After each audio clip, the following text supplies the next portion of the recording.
Merci beaucoup. Merci à tous. Je remercie les organisateurs de cette rencontre Frontières de l'ingénierie qui m'ont invité à partager mon expérience du numérique au service des patients diabétiques au Sénégal. Diapositive, s'il vous plaît. Je voudrais commencer par faire un petit rappel du contexte et des infrastructures et de la connectivité avec quelques chiffres qui montrent combien le numérique constitue un secteur déterminant dans le développement économique et social du Sénégal. En effet, en Afrique, le Sénégal est classé premier pays africain pour le poids d'Internet dans l'économie, qui est assuré à près de 3, estimé à près de 3,3%. Et ceci, c'est lié à une très bonne connectivité internationale et aussi un bon réseau national de transmission. Comme vous le voyez sur cette diapositive, le réseau téléphonique est numérisé à 100% et avec l'avènement de la téléphonie mobile, effectivement, le téléphone fixe a un peu perdu sa place. Mais toujours est-il que voici, par exemple, diapositive suivante, un exemple des principales diapositives, les principales infrastructures de fibre optique qui, elles, sont détenues en fait par 5 acteurs majeurs au Sénégal. Il y a d'abord les 3 opérateurs de téléphonie, la Sonatel, Orange, Tigo et Expresso, et aussi l'Agence de l'informatique de l'État, l'ADIE, et la Société nationale de distribution d'électricité, la Sénélec. Et toutes ces infrastructures ont mis en place environ 9000 km de câbles interurbains qui sont opérationnels et les investissements se poursuivent chaque année. Cette figure date de 2016 et les investissements ont beaucoup progressé depuis cette date. On voit ici en bleu, les lignes bleues représentaient l'existant à l'époque. Et les travaux en cours sont matérialisés ici par les lignes mauves et le complément à réaliser par les lignes jaunes. Ici, c'est donc montre l'état du réseau fibre optique au Sénégal. Diapositive suivante. Et diapositive, les données recueillies diapositive suivante, s'il vous plaît. Les données recueillies auprès des opérateurs et des régulateurs montrent aussi que les infrastructures mobiles 2G et 3G existantes permettent de couvrir près de 64% de la superficie du Sénégal.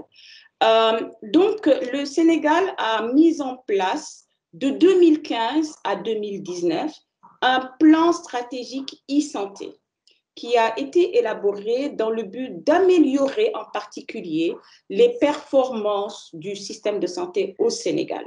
Et ce plan stratégique a comme vision de conduire vers un Sénégal où les technologies de l'information et de la communication sont utilisées de manière adéquate et à grande échelle pour améliorer l'état de santé et le bien-être des populations. Et l'élaboration de ce plan stratégique s'est déroulée de manière participative et inclusive par l'implication de multiples parties prenantes, comprenant les concepteurs et éditeurs de logiciels, les prestataires de services informatiques et de télécommunications, les fournisseurs d'équipements, de dispositifs médicaux, les hébergeurs de données de santé qui sont chargés d'assurer la protection et la sécurité, mais aussi tous les opérateurs de télécom qu'on a cités pour la couverture et la maîtrise des coûts, et également les prestataires de télémédecine et d'e-santé. Diapositive, s'il vous plaît. Et les priorités du plan stratégique de la e-santé s'articulent autour de plusieurs points, parmi lesquels on peut citer le développement de l'enseignement à distance, le e-learning, pour soutenir le plan national de formation continue des professionnels de santé, mais aussi le développement de solutions mobiles pour l'information et la sensibilisation des populations. Diapositive. Et c'est ainsi que la première expérience d'application du numérique pour la prise en charge du diabète est une initiative de e-learning. Diapositive suivante. C'est une initiative qui s'appelle le e-diabète et qui avait pour mission de soutenir les professionnels en exercice, surtout dans les lieux reculés, loin des capitales, et de leur apporter sur leur lieu de travail des formations et des outils numériques en relation avec la prise en charge du diabète. Il s'agit donc d'un programme de formation médicale continue et à distance dans le domaine du diabète et qui constitue un complément indispensable à la formation de base des médecins généralistes qui ont opté pour la discipline de la diabétologie. Diapositive, s'il vous plaît. Diapositive. Il s'agit non, la diapositive précédente, d'un partenariat public-privé innovant pour une meilleure prise en charge du diabète et ça dépasse les frontières du Sénégal. Hein. C'était un programme qui visait toute l'Afrique francophone et qui a été développé entre le RAFT, le réseau africain francophone de télémédecine, et l'UNFM. L'UNFM, c'est l'Université numérique francophone mondiale et qui a été sponsorisé par Sanofi Diabète et divers autres partenaires. Diapositive, s'il vous plaît. Et ce programme, donc, relie des réseaux télécoms, via les réseaux télécoms, ce programme relie des hôpitaux universitaires, des hôpitaux régionaux, des centres de santé ruraux. Et comme on l'a dit, l'objectif, c'était la création d'un contenu médical de qualité, mais aussi adapté aux besoins du terrain et intégrant les connaissances locales. Et c'est ainsi que plus de 200 hôpitaux ont été connectés au réseau et participent régulièrement à des sessions de téléenseignement interactives et accessibles en bas débit. Le programme a été créé en 2009 et à l'heure de l'évaluation en 2018, plus de 900 heures de formation continue à distance avaient été diffusées et 85% des formations ont été réalisées par la RTP, qui montre que la téléphonie mobile a atteint un taux de pénétration de 116%, alors que celui de l'Internet poursuit sa progression au Sénégal et s'élève à plus de 60%. C'est un taux qui a été calculé sur la base du parc des abonnés Internet déclarés par les opérateurs. Et au niveau de l'Afrique de l'Ouest, il faut savoir que la position du Sénégal est assez confortable avec un leadership relatif à l'accès et à l'utilisation de l'Internet. En effet, plus de 80% de la population sénégalaise dispose d'un téléphone mobile et on estime que 40% de ces téléphones sont des smartphones. Et donc, il y a eu donc cette croissance rapide des téléphonies mobiles qui avait d'abord permis aux entreprises qui sont dans le commercial, disons, de rejoindre des communautés qui étaient jusqu'alors inaccessibles via des plateformes numériques. Et c'est donc en utilisant des messages textes, des appels vocaux et des applications téléchargeables. Et tout ceci a fait que la santé, on s'est dit au niveau de la santé, il fallait prendre acte de cette opportunité-là et essayer de développer quelque chose dans la santé, en l'occurrence ici le M-diabète, pour rendre ces informations sanitaires disponibles, accessibles au plus grand nombre. Diapositive, s'il vous plaît. Et donc, c'est ainsi que le programme M-diabète s'est fixé comme objectif d'utiliser le potentiel de la M-santé pour lutter contre l'explosion du diabète au Sénégal. Plus spécifiquement, il s'agissait de viser les sujets à risque de développer un diabète pour prévenir justement la survenue de la maladie chez les malades déjà connus, les diabétiques connus. Il s'agissait de les aider à améliorer la gestion de leur maladie, de prévenir les complications, de préserver leur qualité de vie, et aussi pour les professionnels de santé de faire cette formation continue sur la prise en charge du diabète. Diapositive. Et sur le plan de l'organisation, un comité de gouvernance a été mis en place avec un comité de pilotage, un comité opérationnel et une équipe projet. Et cette équipe projet regroupait 4 comités thématiques. Un comité chargé de la sensibilisation qui s'adressait à la population générale. Un comité chargé de l'éducation des patients connus déjà diabétiques, un autre comité qui, lui, s'occupait de la formation des professionnels de santé et aussi des associations de malades, et un comité suivi pour les aspects techniques liés à ce projet. Diapositive. M-Diabète a été lancé d'abord en novembre 2013 lors de la journée mondiale du diabète. Vous savez que chaque année, le 14 novembre, est célébrée la journée mondiale du diabète.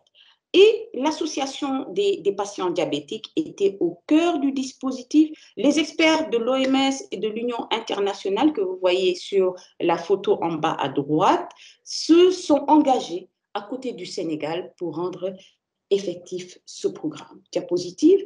Donc, il y a eu d'abord une phase d'élaboration, diapositive, du document de mise en œuvre, diapositive s'il vous plaît, et ce document a pris en compte la multisectorialité. Il ne s'agissait pas d'une initiative purement de santé. Tous les ministères qui gravitent autour de la télécommunication ont été associés. Le ministère de la Communication et de l'économie numérique en particulier, avec tous ses démembrements, le ministère de la Culture, la francophonie. Nous avons pris en compte les aspects éthiques. Il fallait avoir l'accord de la Commission des données personnelles et puis des comités éthiques locaux. Et Alcatel-Lucent a été à l'époque l'équipementier qui a mis à disposition sa plateforme numérique. Et bien sûr, nous avons eu plusieurs ateliers de préparation diapositive, des ateliers de préparation diapositive, s'il vous plaît, qui ont permis de réunir toutes les parties prenantes. Le projet a d'abord été présenté aux institutions internationales, en effet, parce qu'ils étaient déjà au cœur de la préparation, l'OMS, l'UIT, mais aussi la francophonie, l'OAS, les institutions locales, le ministère de la Santé, le Centre Marc Santalé, le ministère des Télécommunications, de l'Enseignement et de la Recherche, et tous les organismes sénégalais impliqués dans le numérique, et bien sûr les universitaires, et même l'industrie pharmaceutique, le patronat, les ONG, et tous ont été, dès le départ, impliqués, dès le début du programme. Diapositive. Et donc, les comités ont commencé à travailler et ont rédigé des SMS. Il fallait une longueur, voilà, les messages ne devaient pas dépasser plus de 160 caractères. Et ce sont les comités thématiques qui ont été chargés de rédiger ces messages pour chaque groupe cible. Et ces messages ont été testés d'abord dans des conditions simulées, puis dans le monde réel avec l'appui du Service national d'éducation et d'information pour la santé, le SNEPS.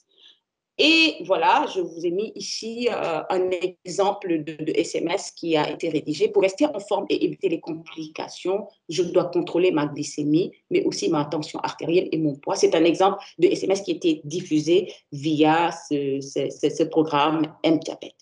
Et donc, pour chaque SMS élaboré, un renvoi était fait à un site web du programme pour ceux qui désiraient avoir des informations plus détaillées. Et bien sûr, nous avons lancé un appel à inscription. L'inscription était libre via un numéro vert, via le site web ou via les opérateurs de téléphonie mobile.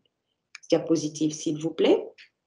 En pratique, le programme M-Diabète a débuté d'abord par une phase projet qui était prévue pour une durée de 4 ans, 2014 à 2017. Et voilà, déjà en 2014, 1779 participants ont été enregistrés. Et nous avons d'abord commencé par une période clé au Sénégal, c'était la période du Ramadan et on a appelé ça M-Ramadan. Ça a été la phase pilote. Et 35 000 messages ont été envoyés avant, pendant et après le Ramadan. Diapositive. Et cette période du Ramadan, je disais, c'est une période clé parce que c'est une période qui implique beaucoup de changements dans le rythme et la qualité des repas. Il y a une diminution relative de l'activité physique. Il faut noter que le Sénégal est à plus de 90% un pays avec des musulmans. Et donc, c'est un pays où, vous savez, les musulmans, même, ils sont a priori dispenser du jeûne quand ils sont malades, mais les diabétiques persistent à jeûner même s'ils ont cette possibilité de ne pas le faire puisque la religion le permet. Donc, il y a un risque de déséquilibre brutal de leur diabète pendant cette période qui peut exposer à des complications graves. Nous avons noté, par exemple, une recrudescence des complications de déséquilibre glycémique. C'est une période également pendant laquelle les patients diabétiques se posent beaucoup de questions de la compatibilité du diabète et du jeûne, de l'adaptation des médicaments, le régime, l'activité physique. Donc, c'était une période propice pour tester ce programme de téléphonie mobile, d'éducation à la santé via la téléphonie mobile, et puis de sensibiliser cette population diabétique. Diapositive. Et M. Ramadan, s'il vous plaît, a fait l'objet de plusieurs évaluations dans le cadre de mémoire par des étudiants de l'Université Senghor d'Alexandrie et également une enquête sondage qui a été menée grâce à l'appui de l'Association sénégalaise de soutien aux diabétiques, l'ASSAD. Diapositive. Et ces évaluations concernaient d'abord la faisabilité technique et puis aussi la perception globale du programme par les bénéficiaires. Et comme vous le voyez sur ce graphique, les résultats ont été largement positifs. Diapositive, 96% des personnes interrogées estimaient que les messages reçus avaient renforcé leur confiance par rapport aux gens.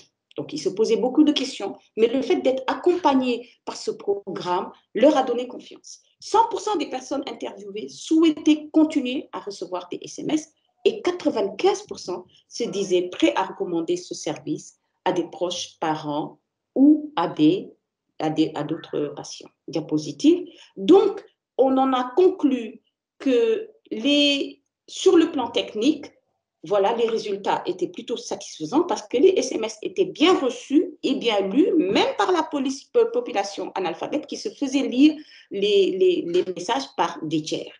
Et il y a eu une bonne adhésion de la population puisqu'on a constaté même des modifications positives des habitudes alimentaires avec ce programme. Donc, les conclusions de ces évaluations étaient positives dans une large mesure. Diapositive. Et la faisabilité de ce programme a été confirmée lors de l'épidémie à virus Ebola, parce que lorsque la menace d'Ebola a commencé à rôder fin août, en novembre déjà, le ministère de la Santé disposait déjà de cette plateforme qui était opérationnelle et qui a permis d'envoyer des messages SMS à grande échelle. Donc, 4 millions de messages SMS au grand public ont été envoyés via la plateforme M-Diabète pour avertir des dangers d'Ebola. Et nous l'avons remis encore, là, avec la COVID, nous avons pu encore envoyer des messages à la population diabétique, mais aussi à la population générale sur les mesures de prévention. Et donc, c'était déjà un excellent exemple de collaboration. Diapositive qui a d'ailleurs fait dire au docteur Betcher, qui était alors directeur du département prévention des maladies non transmissibles au niveau de l'OMS, lui a fait dire, diapositive, que l'utilisation de la plateforme technologique montre la façon dont l'investissement dans la santé mobile permet d'améliorer l'état de santé de la population en général aussi rapidement et aussi efficacement que possible. Il rajoute ceci, diapositive, comme l'a montré cet exemple au Sénégal, la plateforme technologique est un outil qui peut servir pour pratiquement toutes les maladies, des fièvres hémorragiques aux rhumes les plus communs, ce qui justifie ce type d'investissement pour tous les ministères de la Santé.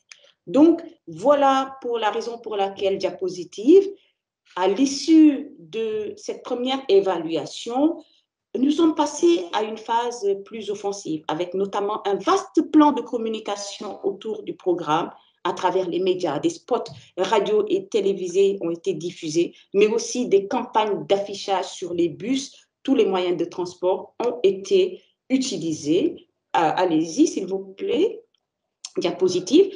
Et donc, c'est ainsi que le nombre d'inscrits est passé de 1779 en 2014 à plus de 117 000 en 2017, donc à la fin de la phase pilote. Mais voilà, justement, plusieurs campagnes ont été déroulées on a eu des campagnes sur les généralités sur le diabète, donc les messages visaient les généralités, des informations générales sur le diabète, des messages sur la nutrition, sur le pied diabétique, qui est une complication très, très dramatique du diabète sucré, sur l'association diabète et grossesse, et plusieurs campagnes M Ramadan. À droite, vous voyez une capture d'écran d'un professionnel de santé qui recevait des messages régulièrement pendant ces campagnes-là. Allez-y, s'il vous plaît. Toutefois, avant de parler de véritable révolution, il restait à rassembler davantage de preuves sur l'efficacité des services proposés pour dépasser justement les statistiques sur juste le nombre de SMS envoyés ou le nombre d'adhésions au programme. Il fallait donc vous savez, la médecine parle d'evidence-based, il fallait des preuves que vraiment l'investissement en valait la peine, et l'OMS et même le ministère de la Santé a exigé qu'il y ait des évaluations plus approfondies. C'est ainsi qu'une étude a été menée pour évaluer l'impact du programme éducatif M-Diabète sur même l'équilibre glycémique des patients diabétiques au Sénégal. Et s'il vous plaît, diapositive. Et cette étude a fait l'objet d'un article qui a été accepté et publié dans le British Medical Journal. Et cet article conclut qu'un programme basé sur des SMS d'autogestion du diabète permet une amélioration de l'équilibre glycémique chez des patients qui étaient insuffisamment contrôlés. Donc ça, c'était une avancée majeure. Juste en envoyant des SMS, on arrivait à baisser la glycémie des patients et donc c'était dans une large mesure très, très positive pour ce programme. Diapositive, s'il vous plaît.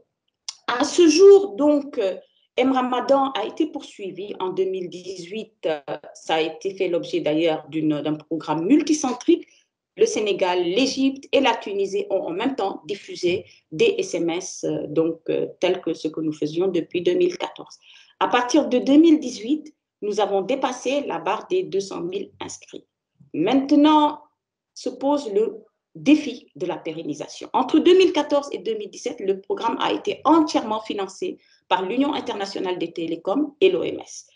Et le financement, à partir de 2018, devait relever de l'État et de ses partenaires. Et jusqu'ici, ce n'est pas totalement ficelé, on va dire. Nous sommes toujours à la recherche de financement pour pouvoir pérenniser ce programme. Diapositive. Et donc, les leçons qu'on en a tirées, diapositive s'il vous plaît, c'est montre que M-Diabète montre juste comment une simple technologie comme l'envoi de SMS peut contribuer à l'amélioration de problèmes complexes de santé publique. Et M-Diabète est aussi un excellent exemple de partenariat public-privé à travers les RSE des différentes institutions, par exemple. Il a été prévu d'élaborer des outils plus sophistiqués, tels que des SMS bidirectionnels, parce que jusqu'ici, il s'agissait d'envoyer juste des messages à la population, donc unidirectionnels, mais aussi d'envoyer des messages vocaux afin de tenir compte du fort taux d'analphabétisme. Nous sommes conscients que davantage doit être fait pour relever le défi de la pérennisation. C'est ça notre principal souci, comme je le disais. Et il était prévu également de généraliser le concept aux autres maladies et d'assurer sa reproductibilité. Diapositive. Donc, à côté de ces programmes de téléenseignement et puis de téléphonie mobile, le Sénégal a aussi lancé plusieurs initiatives de télémédecine. Diapositive, s'il vous plaît. C'est par exemple le cas du suivi à distance du pied du diabétique, un programme de téléexpertise qui consiste à envoyer et réceptionner des images, des photos de pied diabétique. Ici, c'est moi-même qui, à ma consultation, ai reçu une photo d'un malade en zone rurale, une photo du pied. Malheureusement, c'est peut-être pas très clair sur l'écran de téléphone que je tiens et que j'ai pu donner donc des conseils aux professionnels de santé sur la prise en charge de ce pied diabétique. Donc, c'est un programme tout simple qui consiste à collecter et consulter des informations depuis un téléphone mobile et donc pour avoir accès à des conseils d'un expert pour la prise en charge des patients. Diapositive, s'il vous plaît. Un autre programme a été développé pour le dépistage de la rétinopathie diabétique. Ce programme est actuellement en cours avec le service d'ophtalmologie qui est dans le même hôpital où se trouve le centre de référence pour le diabète et des hôpitaux, des structures de santé périphériques via juste un téléphone capturent, donc prennent des images, des photos de la rétine des patients diabétiques et les envoient aux experts qui les interprètent et comparent cette interprétation avec une interprétation faite par des ordinateurs, donc par l'interprétation de l'intelligence artificielle. Diapositive suivante, s'il vous plaît. Et donc, c'est ainsi que le Sénégal a mis en place aussi une stratégie plus globale qui s'appelle le Sénégal numérique 2025 et qui a pour vision le numérique pour tous et pour tous les usages avec un secteur privé dynamique et innovant dans un écosystème performant. Les défis à relever, diapositive suivante, les défis sont quand même nombreux. Il s'agit du coût élevé de communication Internet et mobile, qui, même si ces coûts ont diminué, restent quand même coûteux pour une bonne marge de la population. Il y a cette persistance de déserts numériques qui ne sont toujours pas couverts par les réseaux mobiles et Internet. Dans le contexte de la couverture maladie universelle, il reste le problème de l'identifiant unique, qui est un élément déterminant du dossier médical informatisé qu'il faut donc résoudre pour pouvoir déployer les solutions à travers les infrastructures de l'État, la DIE. Il y a aussi la protection des données personnelles, qui est également un autre enjeu lié à la cybersécurité. Diapositive. S'agissant plus spécifiquement de numérique et santé, ce qu'on peut lister comme contraintes, c'est là aussi des contraintes purement financières, à la fois pour les développeurs eux-mêmes, pour l'achat des appareils et des logiciels, pour les utilisateurs, on l'a dit, les coûts élevés des communications Internet et mobiles, et pour le financement du projet, c'est justement là où le bas blesse, parce qu'actuellement, le projet M-Diabète, par exemple, souffre d'un manque de financement global qui permettrait de le pérenniser. L'illettrisme des populations est une autre barrière, mais qui peut être franchie avec les messages vocaux en langue nationale. L'approvisionnement et la distribution en électricité, qui n'est pas tout à fait à 100% dans toutes les zones, les déserts numériques que nous avons déjà cités, et puis aussi le problème d'entretien et de maintenance technique des installations. Diapositive. S'agissant plus spécifiquement de diabète, du numérique et diabète, on peut dire donc qu'il y a des opportunités, qu'il y a de nombreuses innovations qui ont pu être faites dans la pratique médicale et qui constituent une réponse au déficit de l'ordre de soins, qui donc permettent d'augmenter l'efficacité et l'efficience des prestations, de diminuer les coûts et aussi d'accroître l'accessibilité pour une meilleure équité de l'offre de soins.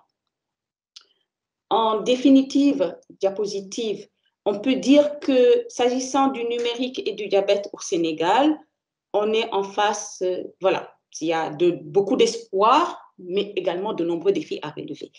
Et nous sommes conscients que le numérique et les nouvelles technologies de l'information ne permettront pas à elles seules de régler toutes les difficultés de la prise en charge du diabète.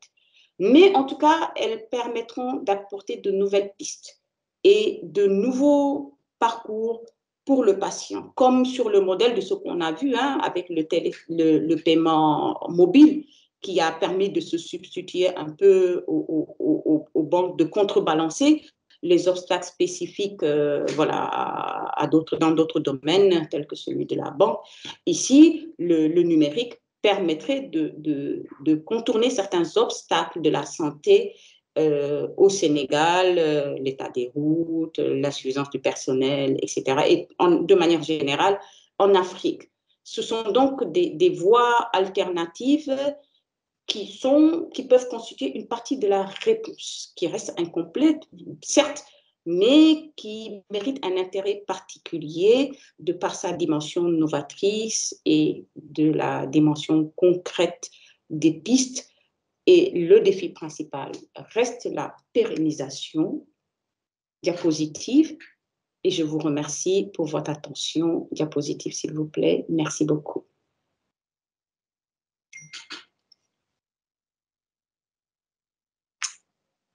Allô? Baye, pour ce témoignage qui démontre que, d'une part, le numérique peut être utilisé même avec des appareils très simples. Vous avez évoqué dès 2015 l'utilisation du téléphone portable pour permettre d'envoyer des SMS. Ensuite, vous montrez l'utilisation de l'ordinateur. Tout ça est une démonstration de l'efficacité du numérique dans ce type de maladie chronique et le suivi des patients. Oui. Est-ce qu'il y a des questions suite à cet exposé?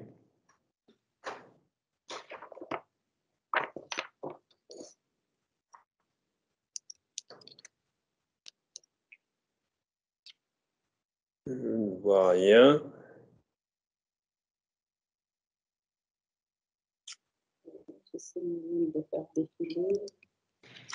Quelle est la population du Sénégal? Actuellement, nous sommes à 15 millions. 15 millions, 15 on va millions. dire. Et Voilà. la Un peu moins fréquence? quand il s'agit de payer des taxes et un peu plus quand il s'agit de voter. Voilà. D'accord. Et quelle est la fréquence du diabète? Je suppose que, comme en Europe, c'est le diabète de type 2 qui est le plus fréquent. Effectivement, le diabète de type 2 Et représente 90%. quelle est la fréquence dans la population générale de ce type d'affection? Nous avons mené en 2015 une enquête à l'échelle nationale qui a révélé une fréquence de 3,4% dans la population âgée de 18 à 79 ans. Mais quand on s'intéresse à la tranche d'âge des plus de 40-45 ans, ce chiffre monte, cette prévalence monte à 7,4%. Donc, et nous pensons que c'est largement sous-estimé parce que comme c'est connu, comme on le dit même souvent chez nous, pour un diabétique connu, il y en a deux autres qui s'ignorent. D'ailleurs, beaucoup de diabétiques ont découvert leur maladie pendant la pandémie à Covid, parce que c'est au cours, quand il y a un facteur de déséquilibre, c'est là que la glycémie s'élève et que ces personnes découvrent qu'en réalité, elles étaient diabétiques sans le savoir. Oui, en effet, pour le Covid, le diabète est un facteur aggravant. Oui, donc c'est une partie tout à fait significative de la population. Est-ce que vous voyez grandir au niveau de la population ce problème, comme on le voit en Europe, après les États-Unis d'ailleurs, mais on continue de voir grandir la population de diabétiques de type 2 pour des questions qui sont très vraisemblablement liées à l'environnement et à la nutrition d'ailleurs. Vous touchez du doigt un problème très très sensible, c'est malheureusement le cas, particulièrement chez nous, où on voit voilà, beaucoup de mauvaises habitudes liées au mode de vie, tout simplement. Une sédentarisation massive avec l'exode rural. Les populations fuient les zones rurales pour venir s'agglutiner dans la capitale, avec un changement drastique de leur mode de vie qui devient beaucoup plus sédentaire, une alimentation très grasse, très sucrée, avec beaucoup de produits transformés issus de l'industrie alimentaire. Nous avons même vu s'installer tout récemment les grandes chaînes de distribution d'aliments comme on voit aux États-Unis, les fast-foods. Nous en avons de plus en plus et beaucoup d'aliments transformés et malheureusement très, très mauvais pour la santé. Avec beaucoup de publicité d'ailleurs via les médias autour de tous ces aliments-là, au détriment d'une alimentation plus saine. Mmh. Mmh. Oui, c'est un vrai problème de santé publique mondial, je dirais, aujourd'hui. Exactement. Ben, écoutez, je vous remercie pour ce topo. Vous aussi, vous avez donné vos coordonnées, donc s'il y a des personnes dans la salle Internet qui ont besoin de détails et de se rapprocher de vous pour comprendre comment une question de santé publique peut être résolue, ils le peuvent bien évidemment. Moi, j'ai une dernière question. Vous parlez de problèmes de financement. On parle de quelle taille de financement pour votre programme, votre projet? Alors, c'est pour un projet à l'échelle nationale. Je sais que pour le plan, la stratégie numérique, c'est chiffré malheureusement c'est chiffré en milliards de francs CFA. Mais ça, c'est pour toute la stratégie numérique santé du Sénégal. Ce projet M-Diabète, avec l'accord des opérateurs téléphoniques que nous avons déjà obtenu d'ailleurs, qui ont été d'accord pour participer aux frais d'envoi des messages. Jusqu'ici, pendant la phase pilote, c'était gratuit, mais ils étaient d'accord pour réduire ces frais au minimum, pour participer à cet effort de santé, justement.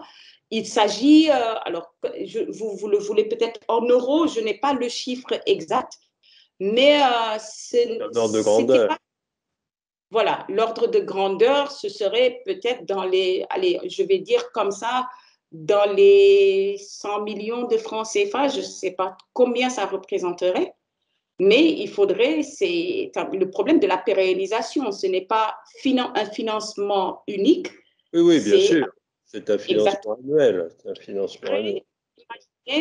Un plan de recouvrement des coûts avec une participation pour que ce ne soit pas entièrement gratuit, parce qu'il est connu qu'il faut un effort de la part des populations qui se sentent impliquées et adhèrent à ce programme. Il faudrait un petit effort de la part des populations. Il faudrait un programme de pérennisation et de recouvrement des coûts. Très bien. Écoutez, merci encore pour ce témoignage.